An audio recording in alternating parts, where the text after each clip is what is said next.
leaves are changing color. It's finally raining, and the days are getting shorter and shorter. Fall is here! Hello there! I'm Foxpresso, and I'm a bit chilly. I've lived here in Seattle for over a year now and dealt with all the 4 seasons. See? 4. Even though it's fall right now, it still feels like winter for me. Admittedly, I'm a former Californian. Yes, 50 degrees is chilly for me. Since the fall is a time of change and reflection, I figured I'd talk about what I expected coming up here and what has that really been like. First, let's start off with the obvious. Weather. I visited Seattle pretty often in the past before moving up here, and I know it's not always that rainy.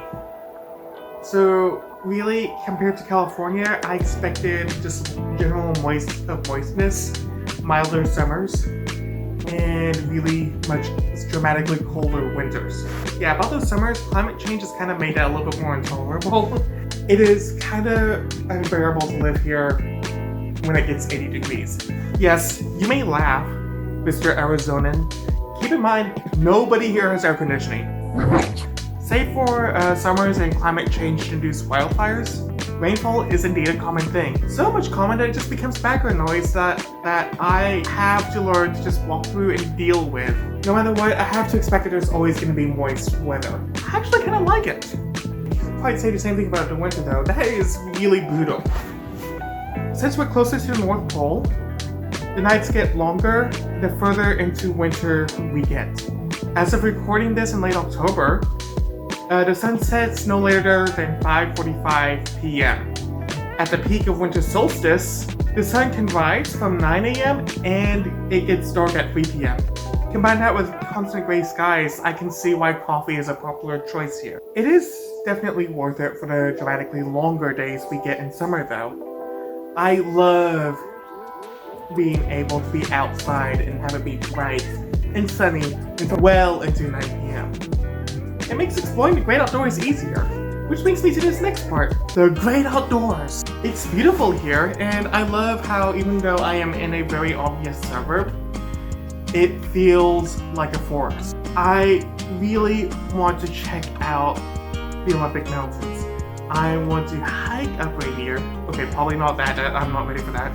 I've done kayaking and some small hikes with friends early on when I first moved up here over a year ago, and that was fun. I want to do more of that. We should probably talk about the coffee. My Starbucks consumption has drastically declined. There's so much better options. Seriously, I actually don't really go out to get coffee, I just make it at home. That said, if I do need to grab coffee when I'm outside, there is no shortage of that. We have a lot of independent coffee chains, a lot of drive-through coffee stands, just around the corner. I'd like to check them out some more, but I would go broke and probably would never be able to sleep again if I were to do that. As for Seattle itself, I mean, that's kind of tricky. The city and the surrounding areas are very photogenic, and is what caught my eye about wanting to move up here. Really, just all the parks around here are neat. I should definitely just do a tour, a video tour of that sometime. And that brings me to the final topic, the furry community. My expectations were kind of all over the place. I was intimidated and expected to have a hard time getting involved in the community here. There's this thing called the Seattle Freeze, where Seattleites are reportedly known to be cold and generally unfriendly and hostile to any newcomers, and thus it makes it very hard to build any social circle when you come up here. And so I just had this worry that my time up here would be pretty lonely. It didn't work out that way for me. I didn't stay lonely for long up here because I had friends who were in the area well before I moved. I mean, that helped break that freeze. I feel bad for saying this, but if you know someone, then it's easier to get into these circles. I guess it also helped that a bunch of other local California furries decided to move up around the same time, and that thawed the freeze. Like any furry community, there's always going to be some circles that people congregate in. In some places, there is some cross-pollination, so it's good to be in a place where that happens. There are some fur meets, Furball Strike, pretty awesome, and We even have a furry on tap house. I can't complain.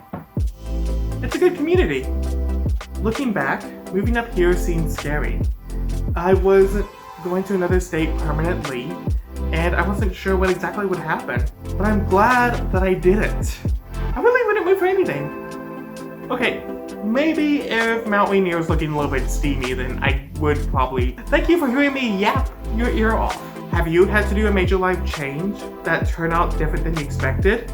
For the better? For the worse? Please leave a comment down below sharing your stories.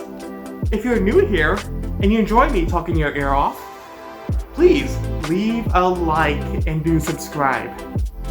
Until next time,